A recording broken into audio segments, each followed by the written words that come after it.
5 సంవత్సరాల పాటు అధికారంలో ఉన్నారు. అధికారం పోయిన తర్వాత ఇవాళ ప్రతిపక్ష పార్టీగా ఒక పాత్ర పోషించాల్సిన పరిస్థితుల్లో మీరు రీజన్ ఏదైనా సరే డిఫరెంట్ రీజన్స్‌తో ఇవాళ మీరు వార్తల్లో నిలుస్తున్నారు. ఎప్పుడైనా ఒకసారి వెనక్కి తిరిగి చూసుకుంటే మీకేమైనా అనిపిస్తుందా? రీజన్స్ ఏముంది, నా పొలిటికల్ జీవితం ఎప్పుడూ ఒకలాగానే ఉంటుంది.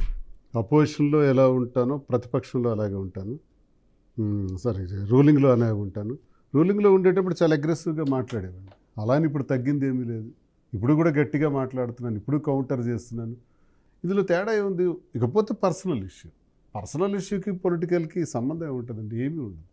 ఇలా ప్రతిదీ కూడా గమనిస్తే ప్రజల్లో మాకు చాలా పాజిటివిటీ పికప్ అయిందండి. ఎందుకంటే మేము స్వార్థంతో చేసింది ఏది కాదు.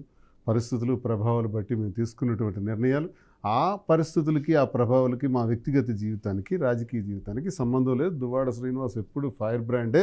అది ఎవరైనా సరే విడిచిపెట్టేది లేదు. గట్టిగా అడుగుతాను.